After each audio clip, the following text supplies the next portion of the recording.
اللهم صل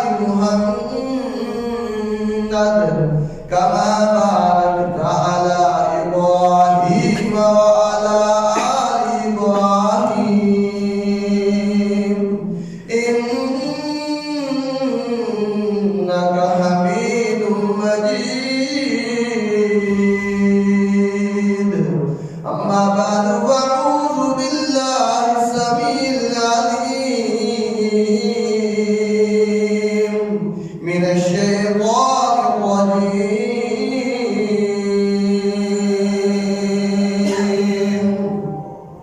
الله لا إله إلا هو الحي القيوم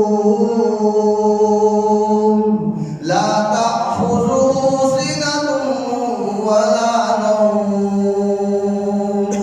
له ما في السماوات وما في الأرض من ذا الذي يشفع عنده إلا بإذنه من ذا الذي يشفع عنده إلا بإذنه يعلم ما بين أيديهم وما خلفهم ولا يحيطون بشيء من علمه إلا بما شاء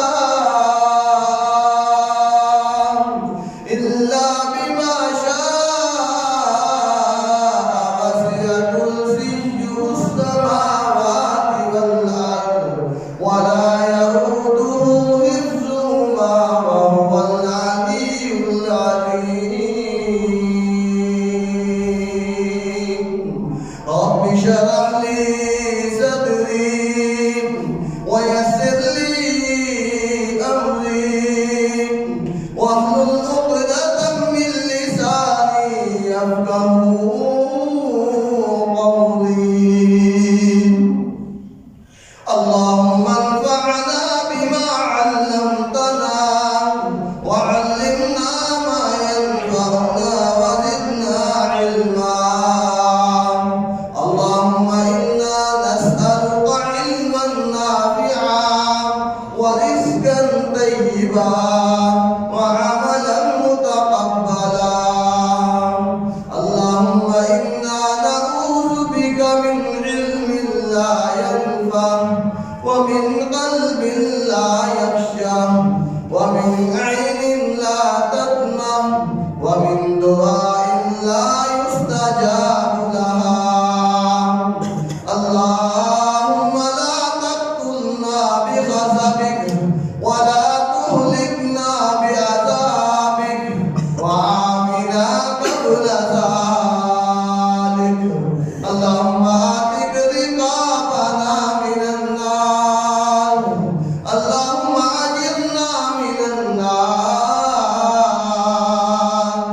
اللهم اجرنا من النار.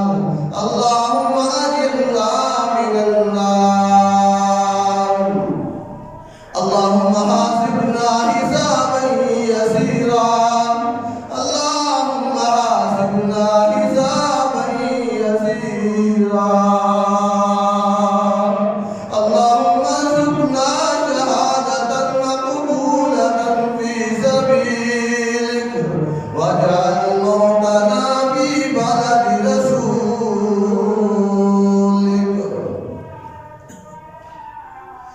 ہر قسم کی حمد و ثنا، تعریفات، تسبیحات، تمجیدات اللہ احکم الحاکمین کے لیے، جو اللہ ہم سب کا خالق، مالک، رازق،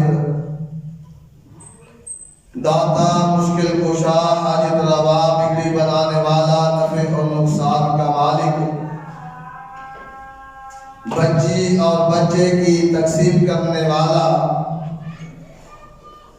وہ اللہ دینے پر آئے پوری کائنات مل کر روک نہ سکے، وہ اللہ روک لے پوری کائنات مل کر دے نہیں سکتی. ریت کے ذرات سے بڑھ کر، پانی کے قطرات سے بڑھ کر لاتعداد درود و سلام امام الانبیاء، خطیب الانبیاء، امام المجاہدین، امام المتقین، امام اعظم، رہبر اعظم، قائد اعظم، مرشد اعظم، امامنا فی الدنیا و امامنا فی الآخرہ و امامنا فی الجنہ جناب محمد رسول اللہ صلی اللہ علیہ وسلم کی ذات اقدس کے لیے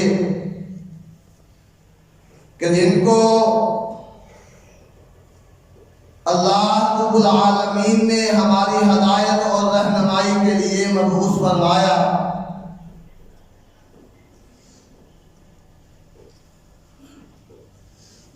نبی صلی اللہ علیہ وسلم کی بعثت اور ہمارے لیے یہ اعزاز کی بات ہے کہ اللہ رب العالمین نے ہمیں ایسا نبی عطا فرمایا، اس نبی کے امتی بنایا کہ جس کی ساری زندگی امت کی فکر کے اندر گزر گئی، جس نے اپنی راتوں کے سکون کو قربان کر کے امت کے لیے اللہ کے سامنے اللہ کی بارگاہ میں کھڑے ہو کے رکوع و سجود میں اپنی پیشانی کو اپنے بارگاہ اپنے رب کے سامنے جھکا کر کے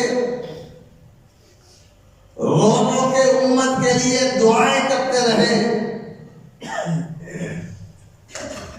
اتنے آنسو بہائے، اتنی اللہ رب العالمین کے سامنے آہوزاری کی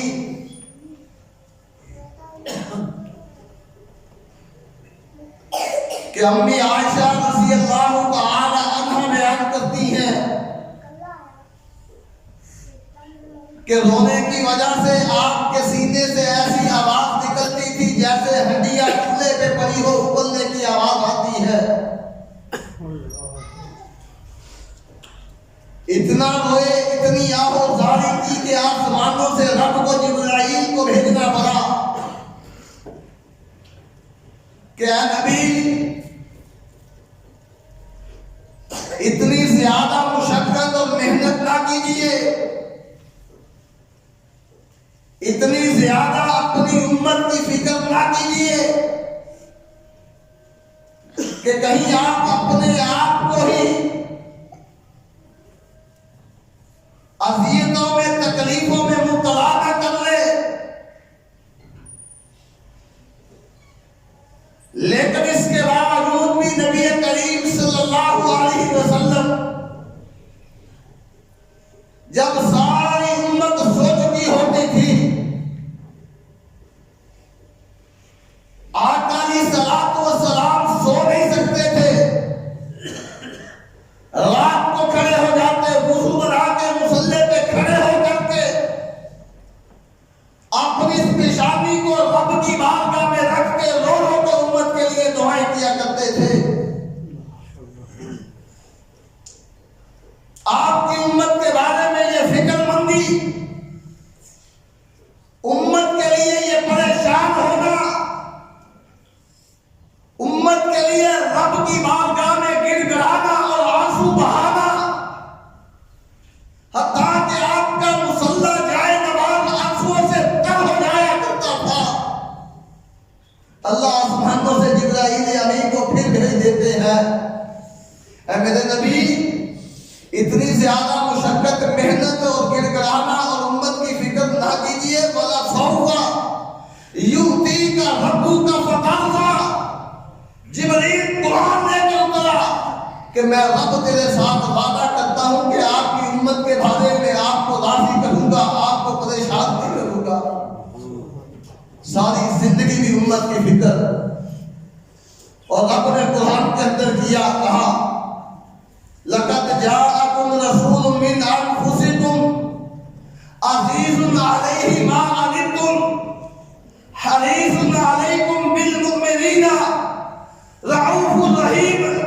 اللہ نے وہ نبی، وہ رسول تمہیں عطا کر دیا کہ جس کو راتوں کی نیند کی پرواہ نہیں ہے، دن کے سکون اور کاروبار کی پرواہ نہیں ہے، ہر وقت امت کی فکر رہتی ہے.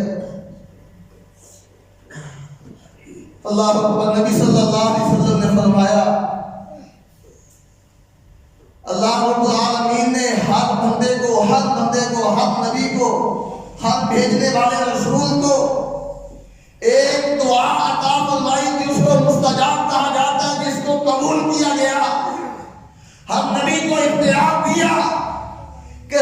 زندگی کے اندر ایک دعا ایسی کر لو کہ جو تمہارے دل کی خواہش ہے، تمنا ہے، آرزو ہے، رب کہتا ہے میں اس کو شرف قبولیت سے نوازوں گا، اس کو ضرور قبول کروں گا۔ جو مانگنا چاہتے ہو مانگ لو، میں رب عطا کر دوں گا۔ نبی کائنات صلی اللہ علیہ وسلم نے فرمایا، ہم نبی نے دعا کر لی، جب باری گھیری آئی اللہ نے مجھ سے بھی کہا، مجھے بھی اختیار دیا کہ جو مانگنا چاہتے ہو مانگ لو، میں رب تمہیں عطا کروں گا۔ فرمایا میں نے اپنی دعا کو قیامت تک کے لیے مؤخر کر دیا۔ کہا اللہ میں دنیا کے اندر تجھ سے کچھ نہیں مانگنا چاہتا، دنیا میں دعا نہیں کرنا چاہتا، اللہ میں اپنی دعا کو قیامت کے دن کے لیے مؤخر کرنا چاہتا ہوں کہ جب اسرافیل سور پھونکیں گے، لوگ قبروں سے ننگے بدن نکلیں گے، میدان محشر کی طرف جا رہے ہوں گے، بغیر ختنے کے ہوں گے، غیر مفتون ہوں گے۔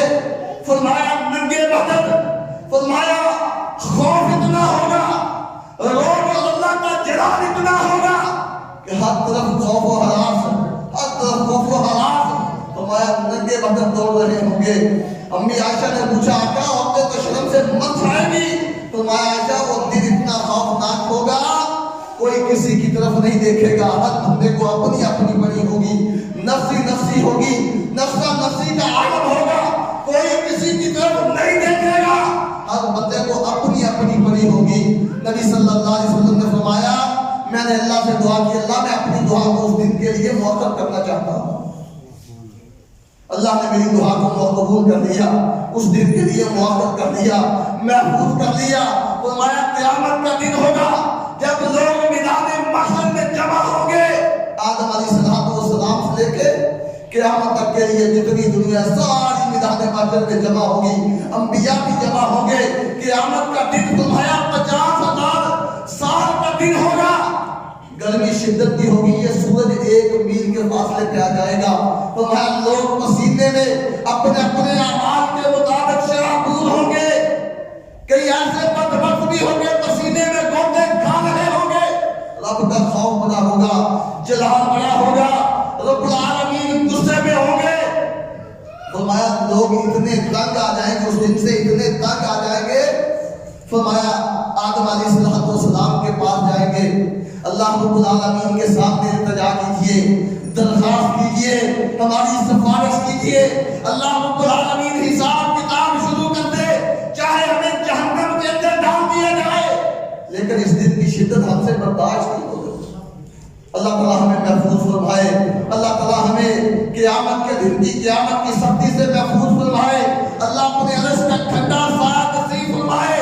دعا بھی کیا کرے، اور نبی کائنات نے اعمال بیان فرمائے ہیں کہ جو بندہ یہ اعمال کرے گا، اللہ قیامت میں ایسے لوگوں کو قیامت کی سختی سے، قیامت کی گرمی سے، اس دن کی پریشانی سے محفوظ کر کے اللہ کے عرش کے ٹھنڈے سائے کے نیچے کھڑا کر دے گا۔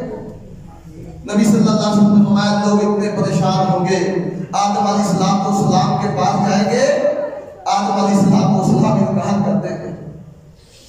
آدم علیہ السلام کہیں گے میں نے اللہ کی ایک نافرمانی کر لی تھی، شجرے ممنوعہ کا میں نے پھل کھا لیا تھا، کہیں اللہ رب العالمین مجھ سے سوال نہ کر لے۔ اللہ اکبر، آپ اندازہ لگائیں کہ وہ عمل جس کی اللہ رب العالمین نے معافی بھی عطا کر دی، اور معافی کو اللہ نے قیامت تک کے لیے محفوظ کر دیا۔ قرآن کے اندر اللہ رب العالمین نے بیان فرما دیا کہ آدم علیہ السلام نے میرے سامنے یہ کلمات پڑھے، فَتَلَقَّى آدَمُ مِن رَبِّهِ كَلِمَاتٍ فَتَابَ عَلَيْهِ۔ فرمایا آدم علیہ السلام نے وہ کلمات جو میں نے القاء کیے تھے، سکھائے تھے، ان کلمات کے ساتھ میرے سامنے التجا کی، معافی مانگی۔ اللہ فرماتے ہیں فَتَابَ عَلَيْهِ، میں اللہ نے ان کو معاف کر دیا۔ وہ عمل کے جس کو اللہ نے معاف بھی کر دیا، معافی مل چکی ہے، اور معافی قیامت تک کے لیے اللہ نے محفوظ کر دی۔ قیامت تک کے لیے آنے والا ایک ایک فرد آدم کی اولاد اس معافی کو پڑھتے جائیں گے، اور یقین اور ایمان لاتے جائیں گے کہ اللہ نے آدم علیہ السلام کی معافی کو قبول کر کے معاف کر دیا تھا۔ لیکن اس کے باوجود بھی خوف کتنا ہے، فکر مندی کتنی ہے۔ آدم علیہ السلام کو ندامت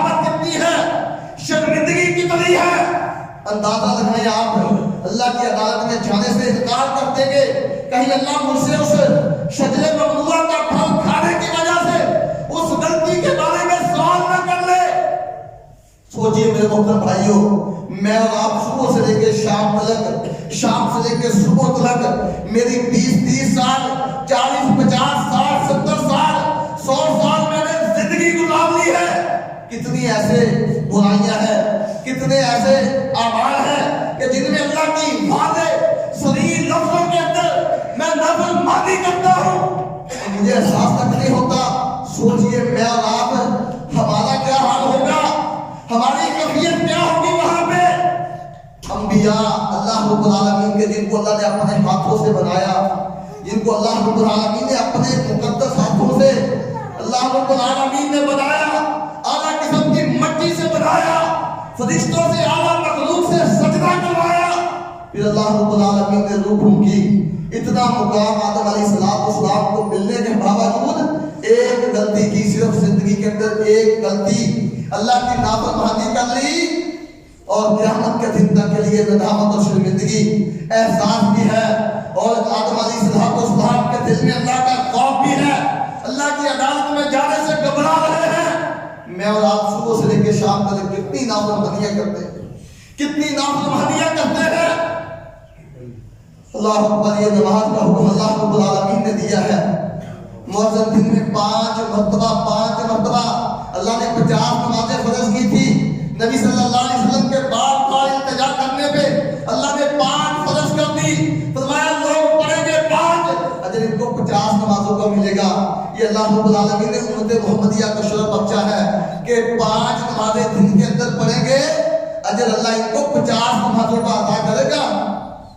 یہ اللہ رب العالمین کا حکم ہے۔ قرآن میں کئی مرتبہ اللہ نے حکم دیا کہ لوگوں نماز قائم کرو، یا ایھا الذین آمنوا اقیموا الصلاۃ وآتوا الزکاۃ وارکعوا مع الراکعین۔ کئی جگہ پہ اللہ نے نماز کا حکم دیا، نماز پڑھنے کا حکم دیا، مؤذن کی ڈیوٹی لگا دی امام الانبیاء نے۔ قیامت کی فرمایا ان مؤذنوں کی گردنیں سب سے اونچی ہوگی۔ حضرت بلال رضی اللہ تعالیٰ عنہ ان کے سردار ہوں گے، بلال رضی اللہ تعالیٰ عنہ ان کی نمائندگی کریں گے، فرمایا ان کی نمائندگی میں فرمایا یہ جنت میں داخل ہوں گے۔ 5 مرتبہ مؤذن مسجد میں سپیکر پہ کھڑا ہو کے آواز دیتا ہے، ندا لگاتا ہے، لوگوں کو بلاتا ہے، 5 مرتبہ اللہ کے گھر میں بلاتا ہے کہ اللہ کا آڈر آ گیا، اللہ کا بلاوا آ گیا۔ لیکن میں اور آپ خود اندازہ لگائیں، ہمیں کوئی احساس تک نہیں ہوتا۔ میں اپنی دکان داری میں مصروف، میں اپنی کھیتی باڑی میں مصروف، میں اپنے کام کاج میں مصروف، میں چوک میں فارغ بیٹھا ہوں، مجھے کوئی پرواہ نہیں ہے، میں ٹی وی پہ خبریں سنتا ہوں، کوئی پرواہ نہیں ہے، نوجوان میچ گیمیں اور گیمیں دیکھ رہے ہیں، کوئی پرواہ نہیں ہے، نمازیں ہو رہی ہیں، اذانیں ہو رہی ہیں، مجھے کوئی پرواہ نہیں ہے۔ ساری رات ٹی وی کی سکرین پہ بیٹھ کے گیمیں دیکھنا، کھیلوں کے میچ دیکھنا، اس کو میں لازمی اور فرض اور واجب سمجھتا ہوں۔ اور اللہ رب العالمین کے گھر کے اندر مجھے 5 مرتبہ بلایا جاتا ہے، ایک مرتبہ بھی میں جانا گوارا نہیں کرتا۔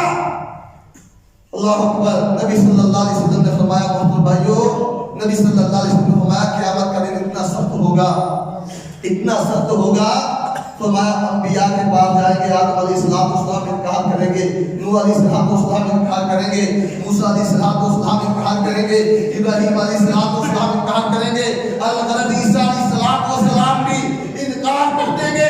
کوئی بھی کسی نبی بھی اللہ کی عدالت میں جانے کی جرأت اور ہمت نہیں کرے گا۔ اب نبی اپنے کیے ہوئے جرم، اللہ کی ایک نافرمانی، اس پہ اتنی ندامت، اتنی شرمندگی کہ اللہ کی عدالت میں جانے سے گھبرا رہے ہوں گے۔ نبی صلی اللہ علیہ وسلم نے فرمایا بالآخر میری باری آئے گی، میرے پاس آئیں گے، سارے انبیاء میرے پاس بھیجیں گے، سارے انبیاء میرے پاس بھیجیں گے، شفاعت کا حق اللہ مجھے دیں گے، سفارش کا حق اللہ رب العالمین مجھے دیں گے۔ من الذی یشفع عندہ الا باذنہ، فرمایا قیامت میں اللہ جس کو چاہے گی اسی کو شفاعت کا حق دیں گے۔ فرمایا سارے لوگ میرے پاس اکٹھے ہو کے آ جائیں گے۔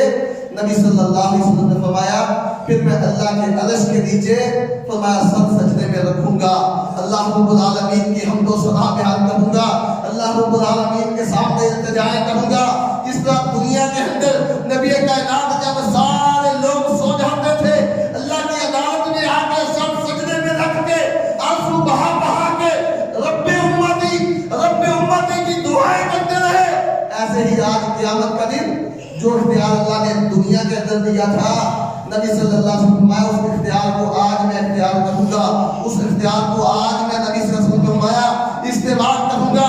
اللہ ایسے کلمات مجھے سکھائیں گے، ایسے کلمات مجھے سکھائے جائیں گے جن کے ساتھ میں اللہ کی حمد و ثنا بیان کروں گا جو اللہ کے غصے کو ٹھنڈا کریں گے۔ آج مجھے نبی صلی اللہ علیہ وسلم نے فرمایا کہ وہ کلمات یاد نہیں۔ اللہ اکبر، دادا رکھے محترم بھائیوں، نبی صلی اللہ علیہ وسلم نے فرمایا 7 سجدے میں رکھوں گا، سجدے کی وجہ سے اللہ کا غصہ ٹھنڈا ہو جائے گا۔ میرے محترم بھائیوں، یہ نماز کو معمولی نہ سمجھنا، یہ ہم کسی اللہ رب العالمین پہ احسان نہیں کرتے۔ اللہ رب العالمین ہمیں انعامات سے نوازنا چاہتے ہیں، اس میں ہمارا ہی فائدہ ہے۔ اللہ کی قسم ہم ایک بھی عبادت نہ کرے، اللہ کی کبریائی میں کوئی فرق نہیں آئے گا۔ ہم نمازیں پڑھ کے، ہم عبادتیں کر کے، رکوع سجدے کر کے اپنی زندگی کھپا دیں اللہ کی قسم، تب بھی اللہ رب العالمین پہ ہم کوئی احسان نہیں کرتے۔ نہ پڑھنے کی وجہ سے، نہ کرنے کی وجہ سے نقصان بھی ہمارا ہے، عمل کرنے کی وجہ سے فائدہ بھی ہمارا ہے۔ قیامت کے دن درجات اور بلندی اور مقام بھی ہمیں ملے گا، ہمیں عطا کیا جائے گا۔ نور کے ممبروں پہ بھی ہمیں ہی بٹھایا جائے گا جس پہ انبیاء بھی نشر کریں گے کہ یہ کیسا خوش نصیب بندہ ہے جس کو آج اللہ نے یہ آزاد، یہ پروٹوکول دیا ہے کہ آج جنت میں نور کے ممبروں پہ بٹھا دیا۔ دور سے لوگ دیکھتے ہیں یار بڑے اعزاز والا ہے، بڑے نصیبے والا ہے، بڑا خوش نصیب ہے، اس کو آج اتنا پروٹوکول ملا۔ جنت میں ایک کوڑے کی جگہ مل جانا، ایک کوڑے کی جگہ مل جانا اللہ کی قسم دنیا و ما فیہا سے بہتر ہے۔ اور جس کو جنت کے اندر نور کے ممبروں پہ بٹھا دیا جائے، پروٹوکول دے دیا جائے، جس کو رفعتیں بلندیاں مقام دے دیے جائے، اس کے نصیبے کے کیا کہنے ہوں گے۔ نبی صلی اللہ علیہ وسلم نے فرمایا کہ سجدہ جس کو آج میں کرنا دشواری سمجھتا ہوں، تکلیف محسوس کرتا ہوں، اگر غلطی کے ساتھ مسجد میں آ بھی جائے، اتنی سپیڈ اللہ کی قسم، جو سمجھتے ہیں جیسے پتہ نہیں کون سی اس نے جھاکے حاضر لگوانی ہے، کون سا اس پہ کوئی عذاب آ گیا ہے، اتنی سپیڈ۔ فجر نماز مولویوں کا قصور ہے، مصلے پہ کھڑے 5 جماعت نماز 5 منٹ میں بھی اللہ کی قسم میں نے نماز پڑھتے ہوئے دیکھا، صرف 5 منٹ میں ظہر کی نماز ہے، 5 منٹ کے اندر 4 رکعتیں ادا کر دی۔ ایمان سے بتائیں ایسی نماز اللہ قبول کرے گے؟ ایسی نماز کا کوئی فائدہ ہے؟ نبی صلی اللہ علیہ وسلم نے فرمایا کہ نماز پڑھنی ہے خشوع و خضوع ہو۔ نبی صلی اللہ علیہ وسلم ایک رکعت میں سورہ بقرہ، سورہ آل عمران، سورہ نساء پڑھ دیا کرتے تھے ایک رکعت میں، لیکن نبی صلی اللہ علیہ وسلم کو کسی قسم کی کوئی دقت نہیں ہوتی تھی، کوئی تکلیف نہیں ہوتی تھی۔ اور آج کا نوجوان، کڑیل نوجوان 20-25 سال کا 10-12 منٹ کی نماز ہو جائے نا، 10 سے 12 منٹ کی، عام دن میں 10 منٹ کی ہوتی ہے یا 11 منٹ کی، اگر 12 منٹ کی ہو جائے اللہ کی قسم طوفان اٹھا لیا جاتا ہے۔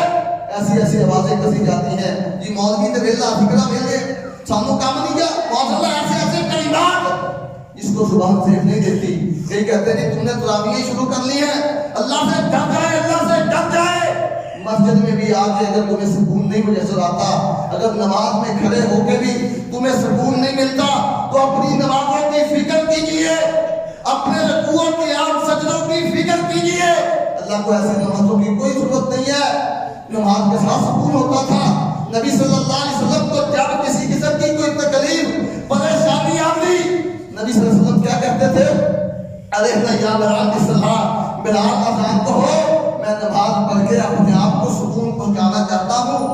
قرۃ عینی فی الصلاۃ، نبی صلی اللہ علیہ وسلم میری آنکھوں کی ٹھنڈک نماز ہے۔ اور ہمیں مسجد میں آ کے یوں سمجھتے جیسے تھانے میں آگے، کچہری میں آگے، جیل میں ہمیں بند کر دیا گیا۔ اللہ سے ڈرنا چاہیے محترم بھائیوں، کوشش بھی کریں، التجا بھی کریں۔ سجدہ اللہ کے غصے کو ٹھنڈا کرتا ہے، سجدہ انسان کو، اللہ رب العالمین کو انسان پہ راضی کرتا ہے، اللہ کی رضا نصیب ہوتی ہے۔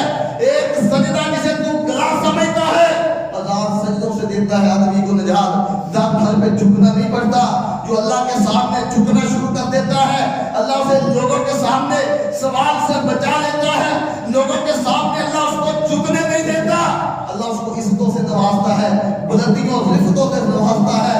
یقین نہیں آتا تو نبی صلی اللہ علیہ وسلم کی یہ حدیث سماعت فرمائے، ایمان لائے، یقین کے ساتھ کبھی تنہائی میں بیٹھ کے سوچنا 50,000 سال کا ایک دن سورج 1 میل کے فاصلے پہ ہوگا، یہ لاکھوں میل کی بلندی سے آج ہمیں گرمی، ہمیں تپش میسر آتی ہے، اللہ کی قسم ہم سے برداشت نہیں ہوتی۔ ٹھنڈے روم، اے سی روم ہونے چاہیے، ہم اس کے لیے گرمی سے بچاؤ کے لیے بندوبست کرتے ہیں، پتہ نہیں کیا کیا کرتے ہیں۔ ذرا اندازہ لگائیں قیامت کے دن جب 1 میل کے فاصلے پہ آ جائے گا اور دن بھی 50,000 سال کا ہوگا، کیفیت کیا ہوگی؟ اللہ بھی غصے میں ہوں گے۔ نبی صلی اللہ علیہ وسلم نے فرمایا کہ ایسے عالم میں جب میں سجدے میں سر رکھوں گا، یہی سجدہ اللہ کے غصے کو ٹھنڈا کرے گا۔ تو میں اللہ رب العالمین کے سامنے اتنا لمبا سجدہ کروں گا، اتنا لمبا سجدہ کروں گا، بلاکر اللہ رب العالمین فرمائیں گے یا محمد ارفع راسک سلطوتا اشفع تشفع، اے محمد بس کر جائیے، بس کر جائیے، اپنے سر کو اٹھا لیجیے، مانگیے کیا مانگتے ہو، مانگیے کیا مانگتے ہو، تمہیں دیا جائے گا، سوال کیجئے کیا کرتے ہو، تمہیں عطا کیا جائے گا، اشفع تشفع، اب سفارش کیجئے، آپ کی سفارش کو قبول کیا جائے گا۔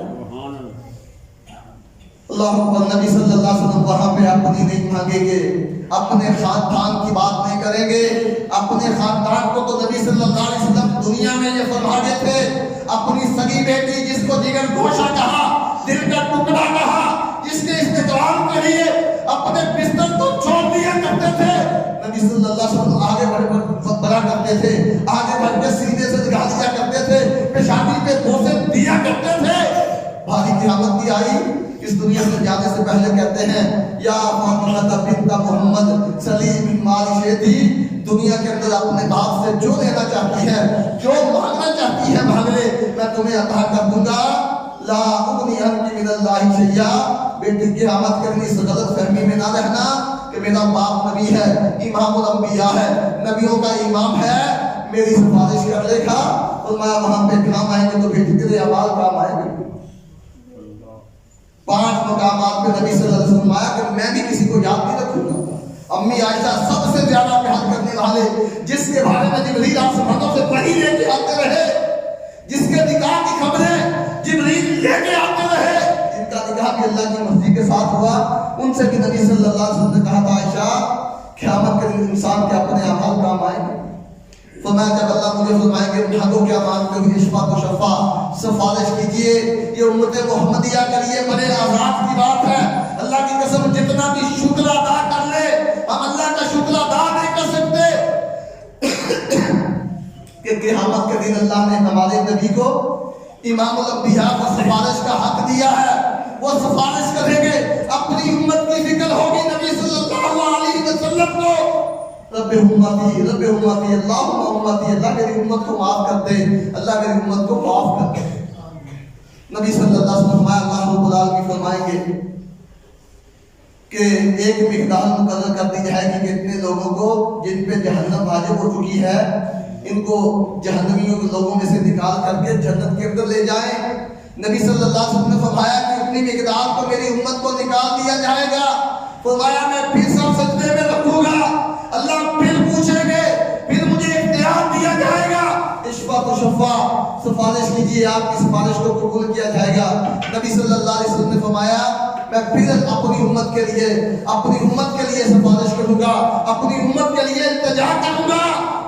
اور میرے نوجوان بھائیوں، کبھی تنہائیوں میں بیٹھ کے سوچنا، کبھی تنہائیوں میں بیٹھ کے اپنے اپنے گلے بھاگوں میں جاگنا کہ وہ نبی جس نے ساری زندگی راتوں کو اٹھ کے تمہاری فکر کی، تمہارے لیے روتا رہا، آج قیامت کا دن ہے، نفس و نفسی کا عالم ہے، رب کا قرآن کہتا ہے یوم یفر المرء من اخیہ و امہ و ابیہ و صاحبتہ و بنیہ، دوست بھاگ جائیں گے، رشتہ دار بھاگ جائیں گے، حتیٰ کہ والدین سگی ماں بھاگ جائے گی، پہچاننے سے انکار کر دے گی۔ اس وقت بھی نبی تمہاری فکر کر رہے ہوں گے، تمہارے بارے میں اللہ کے سامنے التجا کر رہے ہوں گے، تم نے اس نبی سے کتنی محبت کی ہے، تم نے اس نبی کے اس رونے کا کیا صلہ دیا ہے؟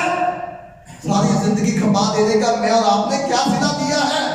کبھی تنہائیوں میں بیٹھ کے سوچنا، جو نبی ساری زندگی 63 سالہ زندگی 40 سال کے بعد نبوت ملی، 23 سالہ نبوت والی زندگی ہے، محترم بھائیو 23 سال کہہ دینا آسان ہے، اللہ کی قسم پتھر بھی کھائے، لہو بھی بہایا، کون سی اذیتیں نبی صلی اللہ علیہ وسلم کو نہیں دی گئی، لیکن کوئی رات ایسی نہیں ہے کہ نبی صلی اللہ علیہ وسلم لمبی تاک کے سوئے ہوں، نبی صلی اللہ علیہ وسلم نے مصلی پہ کھڑے ہو کے اپنے رب کے سامنے روئے نہ ہو، اپنے رب کے سامنے گر گڑائے نہ ہو، امت کے لیے فکر مند نہ ہوئے ہو۔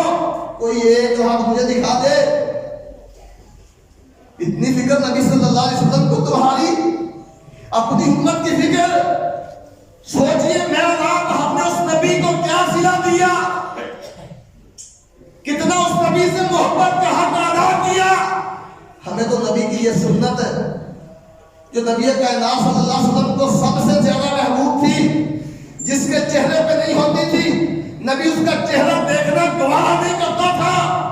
سوچئے ہم نے اس سنت کو بھی رکھنا گوارا نہیں کیا، اور ہم اس انتظار میں بیٹھیں کہ قیامت کی ہماری بھی شفاعت ہوگی، ہماری بھی سفارش ہوگی، کس منہ کے ساتھ نبی صلی اللہ علیہ وسلم کے پاس جائیں گے شفاعت کے لیے، کس منہ کے ساتھ، کون سے اعمال لے کے جائیں گے، کون سی محبت لے کے جائیں گے۔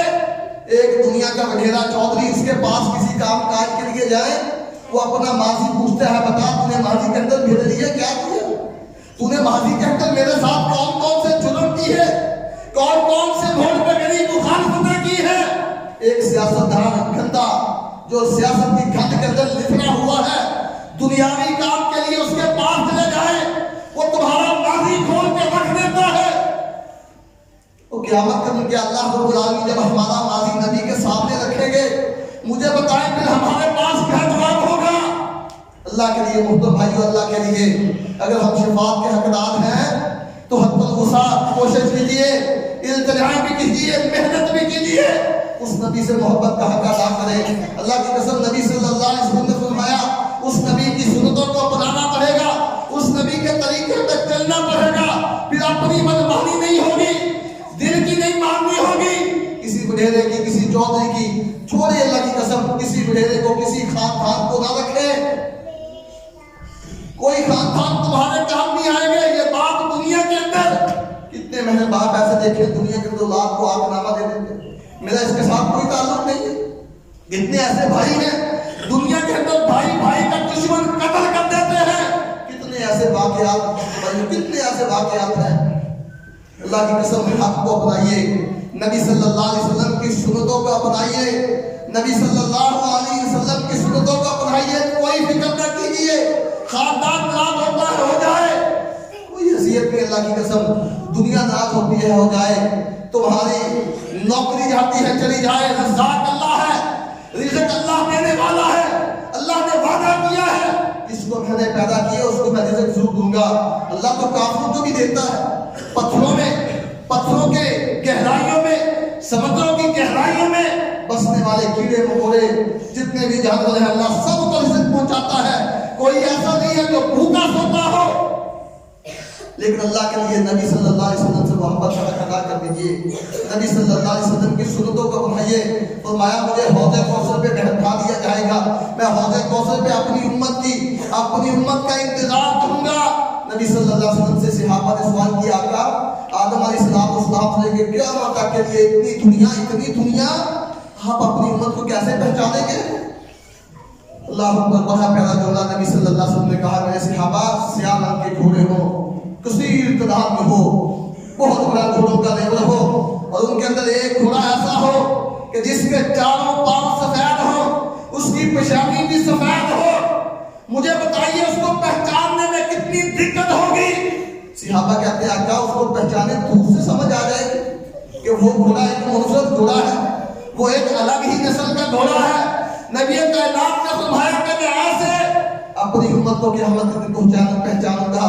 فرمایا میری امت آئے گی، باقی امتیں بھی آئیں گی، ان کے وضو والے اعضاء پاؤں بھی چمک رہے ہوں گے، ہاتھ بھی چمک رہے ہوں گے، چہرہ بھی وضو کرنے کی وجہ سے اللہ کے سامنے ساتھ سجدے میں رکھ کے اللہ کی حمد و ثنا بیان کرنے کی وجہ سے، نمازیں پڑھنے کی وجہ سے فرمایا کہ یہ اذان چمک رہے ہوں گے، فرمایا کہ اذان چمکنے کی وجہ سے میں ان کو پہچان ہوں گا۔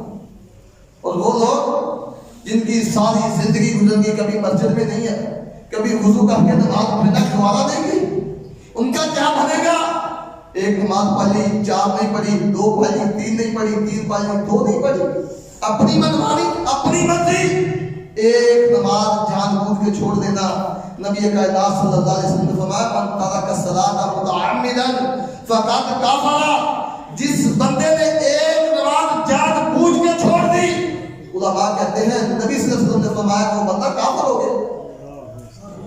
من ترک الصلاۃ متعمدا فقد اشرک، جس بندے نے ایک نماز جان بوجھ کے چھوڑ دی، 2 کی بات نہیں کی، 3 کی، 5 کی، اور ہم مہینوں گزر گئے، سالوں کے سال گزر گئے، ہمیں پرواہ نہیں ہے۔ اللہ اکبر، نبی صلی اللہ علیہ وسلم کا بندہ مشرک ہو جاتا ہے اور مشرک بندے کو اللہ رب العالمین معاف نہیں کرے۔ فرمایا میں سفارش کروں گا اللہ کی عدالت میں، فرمایا اللہ رب العالمین مشرک بندے کی سفارش کو قبول نہیں کریں گے جس بندے نے دنیا کے اندر شرک کرتا رہا، اللہ رب العالمین کے ساتھ کسی کو شریک ٹھہراتا رہا، اللہ کے مقابلے میں کسی اور کو بھی دھاتا مشرک شاذ سمجھتا رہا، اللہ کے مقابلے میں کسی اور کو بھی رازق اور اولادیں دینے والا سمجھتا رہا، نبی صلی اللہ علیہ وسلم یہ مشرک بندہ ہے، مشرک بندہ ہے، دنیا کے اندر جنتیں بنانے والا، دنیا کے اندر بہشتی دروازے بنانے والا۔ کیا ہمارے پاکستان کے اندر معاذ اللہ یہ شرک نہیں ہوتا؟ چاہیے پاک پتن کے اندر ہر سال AC صاحب آتے ہیں، اسسٹنٹ کمشنر صاحب آتے ہیں، اس جنت کا دروازہ کھلایا جاتا ہے، یہ بہشتی دروازہ ہے، لوگ ادھر دیکھنا تنگ دروازہ ہے۔ اللہ کی قسم میں نے بھی دیکھ کے اپنی آنکھوں کے ساتھ کہتا کیسا کیسا شرک لوگ کرتے ہیں دنیا کے اندر، اور تمنا اور خواہش یہ ہے کہ قیامت کے نبی کائنات ہماری سفارش کریں گے۔ جنت بنائی ہوئی ہے، اس کا دروازہ بہشتی بنایا ہوا ہے، اس میں سے لوگ گزرتے ہیں اور سمجھتے ہیں کہ ہم گناہوں سے پاک ہو گئے، اور ہم سمجھتے ہیں کہ ہم جنت کے ٹھیکیدار بن گئے۔ یہ چھوٹا شرک ہے۔ اللہ اکبر، جنتی دروازہ کوئی معمولی دروازہ نہیں ہوگا۔ نبی صلی اللہ علیہ وسلم نے کہا کہ 8 دروازے ہیں جنت کے، ان کو کھولا جائے گا، قیامت کے نام رکھے ہیں، نمازی اس دروازے سے گزریں گے، روزے دار فلاں سے گزریں گے، اور شہید فلاں دروازے سے گزریں گے، صدقہ کرنے والے فلاں دروازے سے گزریں گے۔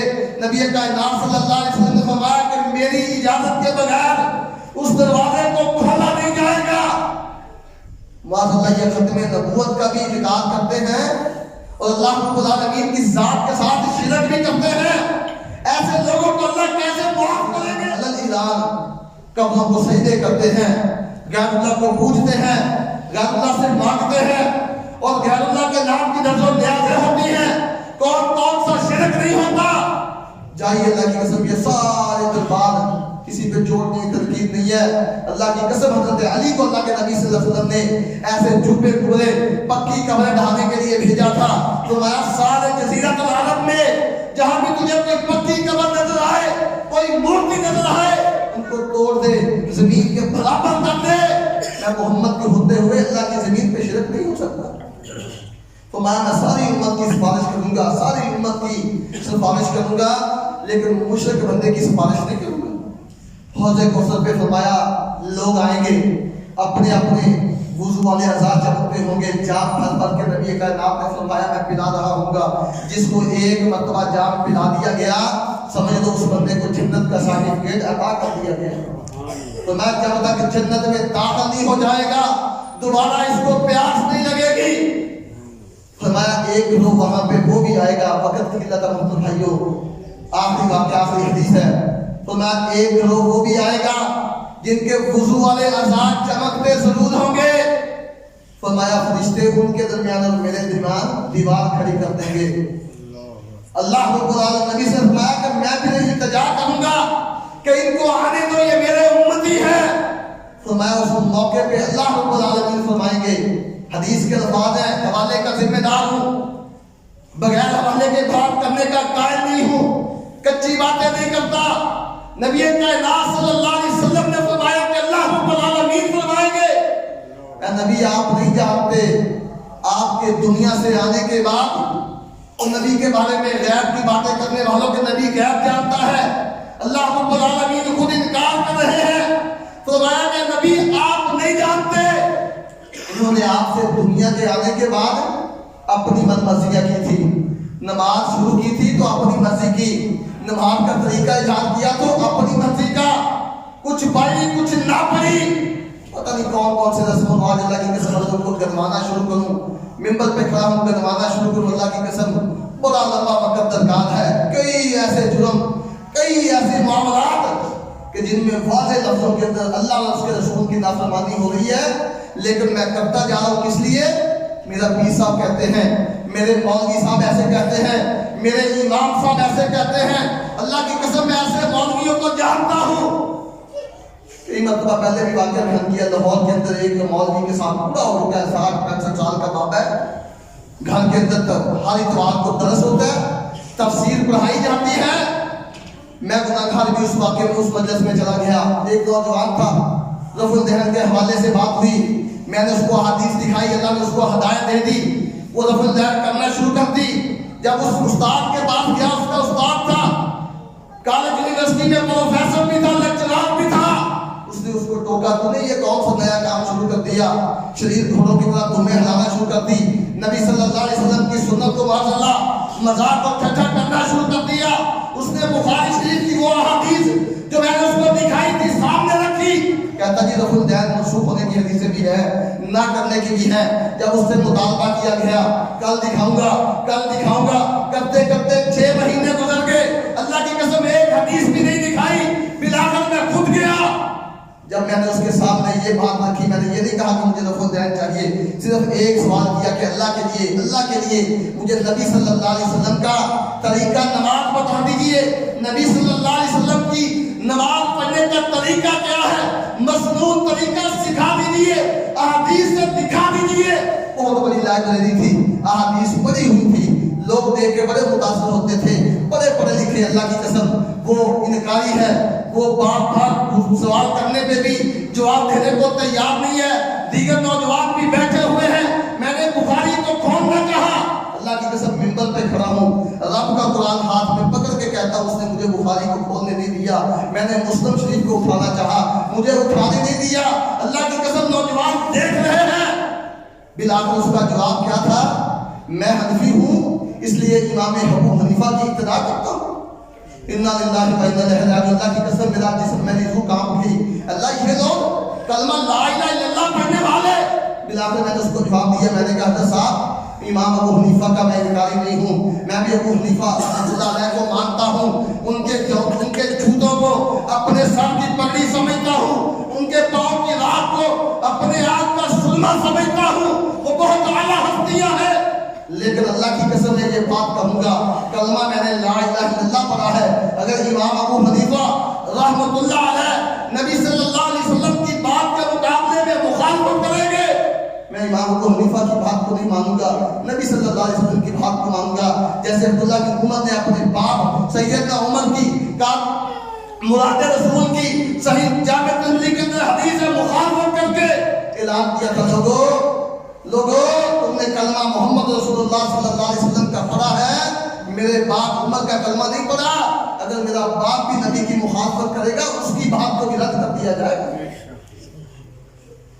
آئیے محترم بھائیو, یہ پیر یہ فقیر یہ امام ان کے احترام ضرور ہے, لیکن نبی صلی اللہ علیہ وسلم کی بات مقدم ہے, نبی صلی اللہ علیہ وسلم کی حدیث مقدم ہے. اگر ہم نبی صلی اللہ علیہ وسلم کی شفاعت کے حقدار ہیں, خواہش مند ہیں, تمنا رکھتے ہیں, تو آئیے محترم بھائیو پھر عہد کیجیے کہ آج کے بعد رب کے قرآن کی کہانی جائے گی. نبی کریم صلی اللہ علیہ وسلم کی ہر حدیث پہ, ہر سنت پہ, ہر بات پہ عمل کیا جائے گا. عبادت بھی ایسے ہوگی جیسے نبی صلی اللہ علیہ وسلم نے کر کے دکھائی ہے. نماز ایسے پڑھی جائے گی جیسے نبی صلی اللہ علیہ وسلم نے پڑھ کے دکھائی ہے. اگر میرے سامنے ایک بھی حدیث آ جاتی ہے, پھر برادری مقدم نہیں ہوگی, رشتہ دار مقدم نہیں ہوں گے, باپ دیگر عزیز و اقارب مقدم نہیں ہوں گے. پچھلے دنوں مجھے چند دن پہلے ایک بھائی نے واقعہ سنایا, بریلوی مقبہ فکر سے تعلق رکھتا تھا. میری بھی دعا سلام ہے, باپ اس کا پڑھا لکھا ہے, ایک اعلیٰ عہدے پہ نوکری بھی کرتا ہے، جاب بھی کرتا ہے سرکاری عہدے پہ، سمجھدار ہے، کہتا جی گاڑی میں بیٹھے ہوئے میں نے تقریر لگا دی سلفی عالم دین کی، اہل حدیث عالم دین کی، میلاد کے حوالے سے تقریر تھی، انہوں نے میلاد کے حد میں کچھ دلائل پیش کیے، کہتا رات کا وقت تھا، میرا باپ نہ بولا، خاموش تھا، کسی سفر پہ گئے، جب ہم واپسی آئے میں نے پھر وہی تقریر لگا دی، اللہ کی قسم اس نے مجھے بات سنائی، کہتا میرا باپ مجھے پوچھتا ہے تجھے کیا ہو گیا؟ میں نے کہا ابا جی کیا ہوا؟ کہتا کہیں تو اہل حدیث تو نہیں ہو گیا؟ میں نے کہا ابا جی کیا ہوا؟ کہتا تو اہل حدیثوں کی تقریریں سنتا ہے؟ کہتا میں نے سوال کیا ابا جی مجھے بتائیے، کہتا اگر تو اہل حدیث ہو گیا، اہل حدیث ہو گیا، ہم سے بھی گیا، گھر سے تجھے نکال دیا جائے گا، وراثت سے جائیداد سے تجھے محروم کر دیا جائے گا۔ انا للہ و انا الیہ راجعون، اتنا تعصب ہمارے اندر پایا جاتا ہے، جو حدیث پہ عمل کرتا ہے، حق بات کو مانتا ہے، اتنا تعصب پایا جاتا ہے۔ خدا و میرے محترم بھائیوں، کسی پہ چوٹ نہیں، کسی کی تنبیہ، میں یہ نہیں کہتا اہل حدیث ہو جو، میں یہ بھی نہیں کہتا فلاں ہو جو بریلوی ہے بریلوی اس کو ہونا مبارک دو، جو دیوبندی ہے اس کو دیوبندی ہونا مبارک دو، جو اہل تشیع سے تعلق رکھتا ہے اہل تشیع سے تعلق رکھنا مبارک ہو، لیکن ایک التجا ضرور کروں گا، اللہ کے لیے حدیث کا مطالعہ، مترجمہ حدیث مل جاتی ہے، خود کرنا شروع کر دیجئے، قرآن مجید کی تفسیر مل جاتی ہے، ترجمہ مل جاتا ہے، ترجمے کے ساتھ صرف قرآن پڑھنا شروع کر دے، اللہ آپ کو حق عطا کر دے گا۔ اللہ سے دعا اللہ عمل کی توفیق عطا فرمائے۔ ان اريد الا الاصلاح ما استطعت وما توفيقي الا بالله عليه توکلت۔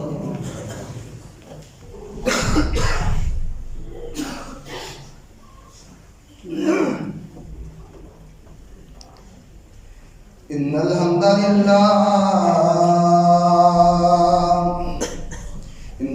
لله نحمده ونستعينه ونستغفره ونعوذ بالله من شرور أنفسنا ومن سيئات أعمالنا، من يهده الله فلا مضل له ومن يضلل فلا هادي له، أشهد أن لا إله إلا الله وحده لا شريك له، وأشهد أن محمدا عبده ورسوله، يا أيها الذين آمنوا اتقوا الله حق تقاته ولا تموتن إلا وأنتم مسلمون، يا